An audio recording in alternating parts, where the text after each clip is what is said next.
अशी कुठच्याही सहकारी बँकेवर येऊ नये याची आपण स्वतःहून काळजी बाळगली पाहिजे असा मी याला विनंती करू इच्छितो.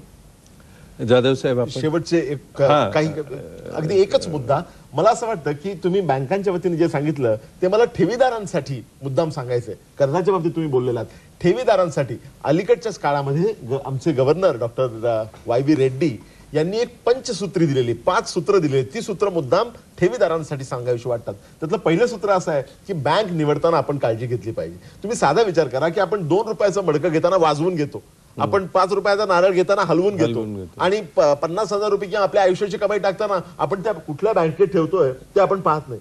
हे काय योग्य आहे का? त्यामुळे पहिला मुद्दा जो आहे तो आपण बँक निवडताना बँकांचे कोऑपरेटिव्ह बँकांचे प्रमोटरच मोरके असतात. आमदार, खासदार, मंत्री.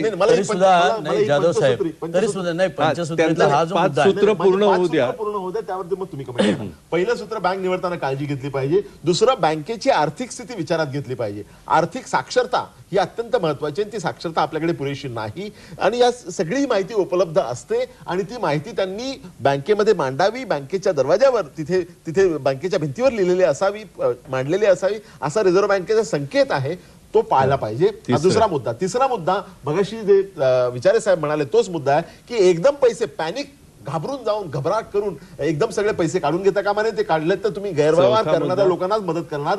चौथा, 1 लाख रुपयापर्यंतच्या ठेवींना संपूर्णपणे संरक्षण आहे, याच्याबद्दल काही शंका नाही. त्यात फक्त मल्टीस्टेट कोऑपरेटिव्हचा मुद्दा आहे, अपवाद आहे. आणि 5वा मुद्दा, जी बँक रिझनेबली सॉल्व्हंट आहे अशा बँकेला रिझर्व्ह बँक ही तत्परतेने आर्थिक सहाय्य करणार आहे, त्यांच्या पाठीशी ती उभी राहणार आहे. याबद्दल ठेवीदारांनी निश्चिंत राहिलं पाहिजे. प्रशांत जोशी हे नागपूरहून फोन करतायत. शेवटचा प्रश्न त्यांचा घेणार आहोत.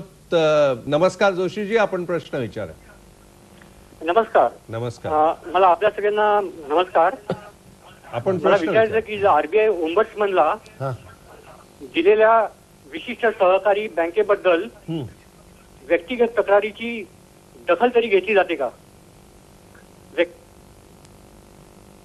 ओम्बड्समन हा जो नेमलेला असतो, ओम्बड्समनला मराठी शब्द काय मला माहित नाही, पण ओम्बड्समन हा जो अधिकारी नेमलेला असतो, ऍडमिनिस्ट्रेटर. ओम्बड्समन हा म्हणजे लवाद मंडळ किंवा तक्रार निवारण अधिकारी.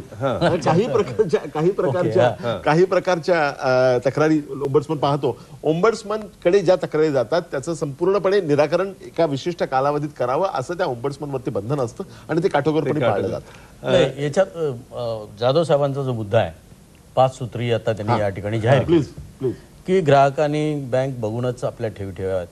ही मगाशी उल्लेख केला की जातीच्या नावाने, आपल्या तालुक्या जिल्ह्याच्या नावाने अशा प्रकारच्या या बँका निर्माण झाल्यात. सातारा सहकारीवाला शक्यतो एक अटॅचमेंट असते की माझी बँक आहे आणि त्याला त्यांनी मदतही केली, कर्जही दिलेलं असतं. त्यामुळं त्या ठिकाणी आता जर हा ग्राहक आमचा प्रामुख्याने, दुसरा एक मुद्दा रिझर्व्ह माझं नेमकं याच ठिकाणी भांडण रिझर्व्ह बँकेशी आहे का आमचा हा ग्राहक शक्यतो शिकलेला नाही आहे. पहिली गोष्ट, जाती धर्माच्या नावाखाली त्याला मदत व्हावी, गोरगरीब आहे आणि म्हणून या बँका निर्माण झाल्या आणि आज काही प्रमाणात त्यांनी मदती चांगल्या प्रकारे केली. व्यवस्थापन बदलत असतं दर 5 वर्षांनी, काही वेळा तेच राहतं, काही वेळा त्यांची मोनोपॉली होते आणि म्हणून ही खरी जबाबदारी आम्ही साक्षर आहोत. रिझर्व्ह बँक, आम्ही तिथले अधिकारी सक्षम आहेत सगळ्या अर्थाने आणि म्हणून या बँकेचा कारभार सतत चांगला कसा राहील आणि चांगलं करणारं व्यवस्थापन नसेल तर त्याच्यावर कारवाई कशी करावी हा खऱ्या अर्थाने महत्त्वाचा मुद्दा आहे. आणि ग्राहकांनी ही काळजी घ्यावी.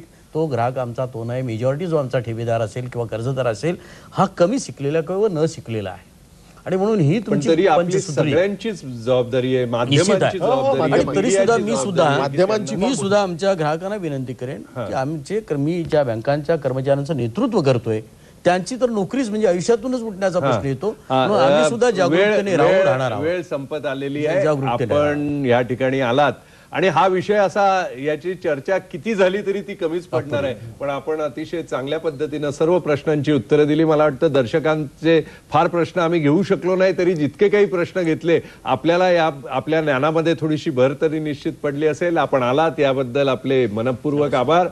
धन्यवाद.